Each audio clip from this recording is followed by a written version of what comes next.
Assalamualaikum warahmatullahi wabarakatuh. Salam sejahtera. Okey, untuk sesi pembelajaran kita pada hari ini saya buat video lah untuk kamu. Okey. Kita akan belajar tentang bidang sejarah dan apresiasi seni visual. Tajuk pertama iaitu alat kebesaran dan perhiasan diraja. Baik, kita lihat contoh-contoh alat kebesaran diraja. Okey, tengok apa yang ada kat sini. Okey, yang pertama cogan agama. Apa itu cogan agama?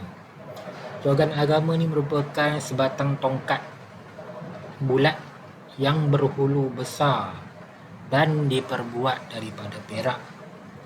Okey, panjang tongkat ini ialah lebih kurang 155.04 cm dan di bahagian hulu tongkat terdapat ukiran anak bulan dengan bintang pecah 5 yang diperbuat daripada emas. Nampak kat depan ni kan?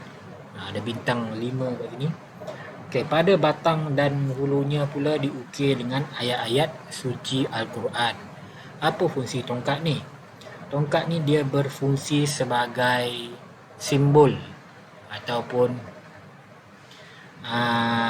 yang mengesahkan bahawa agama Islam bagi setiap negeri merupakan agama rasmi.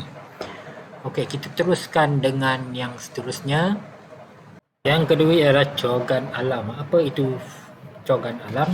Cogan alam merupakan sebatang tongkat yang diperbuat daripada perak. Okey, sama jugalah macam cogan agama tadi. Tapi tongkat ni berukuran 162.66 cm dan mempunyai struktur bulatan pada bahagian hulu. Cuba tengok kat atas dia, kat kepala dia tu ada bulatan. Dan di atas bulatan tu terdapat ukiran anak bulan dan bintang daripada emas. Okay? Ukiran kat atas tu diperbuat daripada emas. Terdapat lebih kurang 11 buah negeri tanah Melayu, iaitu sekeliling bulatan tu dia ada lambang 11 buah negeri yang ada dekat tanah Melayu ni. Dan lambang-lambang itu juga diperbuat daripada emas. Okey, bulatan tersebut ditanggung oleh 4 ekor harimau yang berdiri. Kalau tengok dekat-dekat, kita akan nampak apa harimau. Kat bawah bulatan tu dia ada harimau. Okey, batang tongkat ini pula dihiasi dengan motif 6 tangkai padi yang diperbuat daripada emas. Okey, kalau nak tengok keseluruhan tongkat tu boleh rujuk buku teks ataupun boleh Google sahaja. Okey, seterusnya kita pergi kepada alat perhiasan yang seterusnya. Kat situ boleh tengok ada cogan agama dan cogan alam.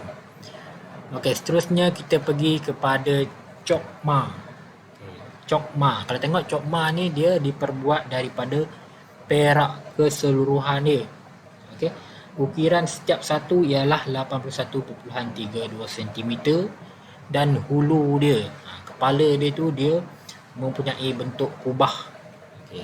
Alat ni kalau nak tahu, dia pada zaman dahulu digunakan juga sebagai alat peperangan ataupun senjata peperangan. Baik, kita teruskan dengan alat kebesaran yang keempat, iaitu keris panjang diraja. Keris panjang diraja ni merupakan salah satu peralatan yang digunakan dalam adat istiadat pertabalan. Kita tahu pertabalan? Contohnya seseorang tengku mahkota hendak ditabalkan sebagai sultan, dia akan guna alatan ni lah sebagai simbol dia. Okey, bahagian hulu hingga ke sarung keris ni kalau tengok daripada atas sampai bawah dia ni disalut dengan emas. Memang keseluruhan keris ini diperbuat daripada emas. Okay, di atas sampir diukir lambang kerajaan persekutuan. Okay. Dan 11 buah negeri tanah Melayu untuk menunjukkan naungan dan kekuasaan yang di-Pertuan Agong ke atas negara Malaysia. Okay, keris ni dia hanya dimiliki oleh yang di-Pertuan Agong lah.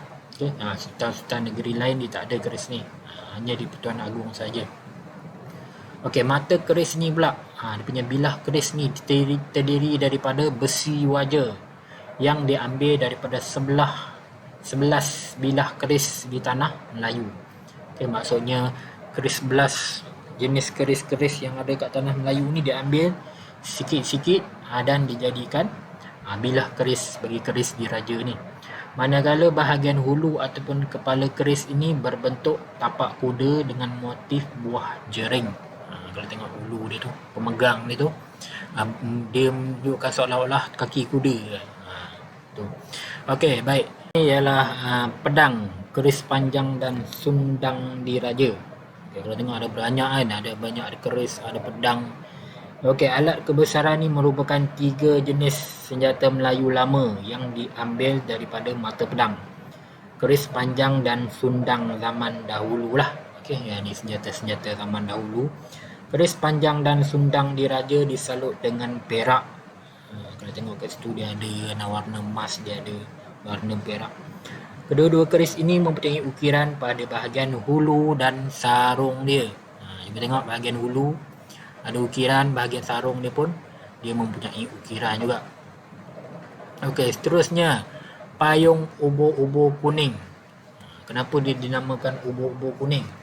Okay, dia apa sebab dia punya bentuk dia, kalau tengok bentuk dia macam ubur-ubur, kat bawah dia tu dia ada bulu-bulu dia. Okey, terdapat 20 kaki payung ubur-ubur kuning yang diperbuat daripada kain sutera berwarna kuning diraja. Kalau ingat balik, warna kuning ni merupakan warna simbol diraja. Kalau zaman dahulu, rakyat biasa ni dia tak dibenarkan pakai warna kuning, hanya golongan-golongan diraja sahaja yang dibenarkan memakai baju kuning. Tapi sekarang tak kisahlah, boleh pakailah baju apa yang kamu suka. Warna kuning ialah warna yang dipandang mulia oleh orang-orang Melayu, okey, dan menjadi kebesaran diraja. Okey, di bahagian puncak payung atas sekali tu dipasangkan anak bulan dan bintang. Ada corak bulan dan corak bintang iaitu. Okey, kalau nak tengok secara lebih jelas boleh Google lah.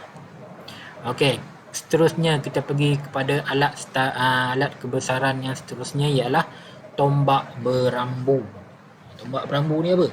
Tombak berambu ni merupakan mata tombak ini berlok 3. Apa maksud lok? Lok tu dia macam lengkung-lengkung lah. Lengkung-lengkung.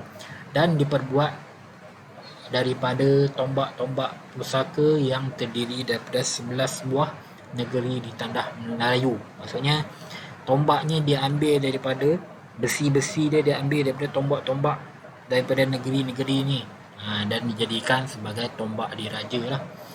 Okey, ada berapa batang tombak kat Malaysia ni?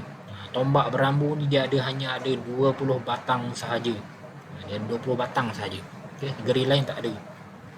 Di dalam Malaysia saja dia ada 20 batang sahaja. Baik, kita seterusnya kita sambung kepada perhiasan diraja. Tadi kita dah tengok dah apa alat kebesaran. Ini perhiasan pula. Okey, apa itu perhiasan diraja? Yang pertama ialah tengkolok. Tahu tengkolok? Pernah tengok tengkolok? Okey. Perhiasan diraja ni dia selalunya dipakai semasa upacara rasmi lah. Contohnya macam tengkolok, macam baju muskat, baju yang apa sultan-sultan yang di-Pertuan Agong pakai tu bukan hari-hari dia pakai. Dia pakai waktu upacara rasmi sahaja. Okey, yang pertama kita tengok, yang pertama tengkolok. Okey, tengkolok ni merupakan yang diraja ni. Tengkolok diraja ni merupakan kain yang ditenun dengan sutera. Tahu sutera? Sutera ni merupakan salah satu fabrik yang paling mahal lah. Okey, sutera yang berwarna hitam dan bersulam benang emas. Okey. Bentuk solek pada ulunya dinamakan dendam tak sudah. Kalau tengok kat sini, yang ni bentuk ni namanya dendam tak sudah, yang berasal daripada negeri Sembilan. Okey, pada bahagian hadapan tengkolok dipasangkan anak bulan dan bintang. Okey, pecah 14 yang diperbuat daripada emas putih. Lambang kita punya lambang bendera ni, yang ni 14 ni. Okey, di tengah bulan bintang tu pula dia ada lambang kerajaan persekutuan. Cuba tengok, ini lambang kerajaan persekutuan. Okey, terusnya kita pergi kepada perhiasan yang seterusnya, iaitu muskat. Muskat. Okey, muskat ni apa? Muskat ni merupakan pakaian rasmi lah. Pakaian Seri Paduka Baginda yang di-Pertuan Agong. Kalau tengok video yang pertama yang awal tadi, kita boleh nampak dia pakai muskat ni. Okey, baju ni dia mendapat inspirasi daripada pakaian tradisi muskat Oman dan pakaian rasmi pegawai kerajaan negeri Kedah. Kita tengok pakaian kerajaan yang bekerja di Istana Negara, Istana Negeri Kedah, dia hampir sama lah dia punya corak dia. Muskat diperbuat daripada benang bulu berwarna hitam yang dijahit dengan sulaman benang emas. Kita tengok bahagian tepi tu, bahagian tepi baju ni, ini diperbuat daripada benang emas. Okey, pakaian rasmi ini bermotif ragam hias awan larat. Cuba tengok apa corak-corak ini dinamakan awan larat. Okey. Baju ni dia ni labuh hingga ke paras peha dan belangan panjang. Okay, biasaannya baju ni dipakai bersama-sama seluar panjang yang bersulam di kaki dan tengkolok. Tengkolok yang tadilah. Okey. Okey, seterusnya pending diraja. Apa pending diraja? Selalunya pending diraja ni dipakai di pinggang. Okay.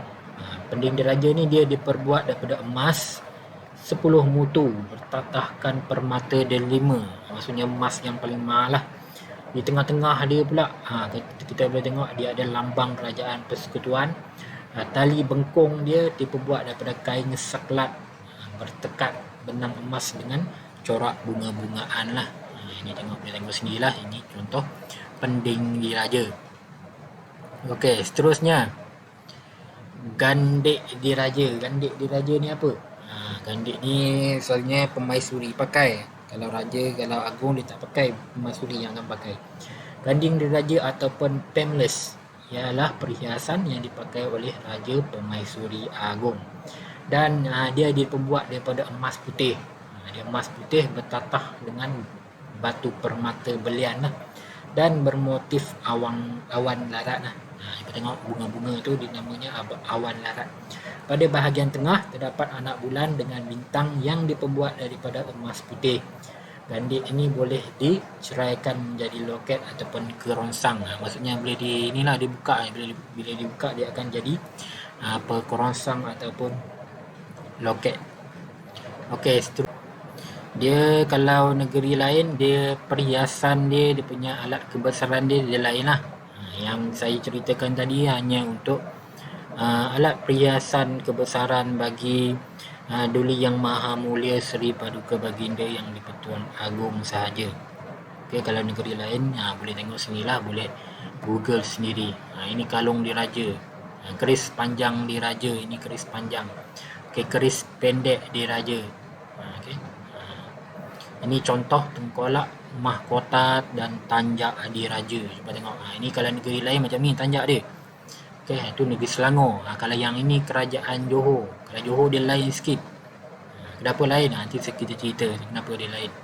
Okey, ini contoh keris diraja negeri Pahang. Ini tak sama. Okey, yang ini negeri Perak, keris Tamin Sari. Okey, ini pula contoh mahkota diraja, dia punya crown dia tadi. Ini untuk pemaisuri Perak, Tiara Raja Pemaisuri nama dia. Tiara Raja Pemaisuri Terengganu. Okey. Baik. Setakat ini sahaja untuk PDP kita pada kali ini. Jadi tugasan kamu, apa yang kamu perlu buat? Okey. Untuk tugasan kamu, saya nak kamu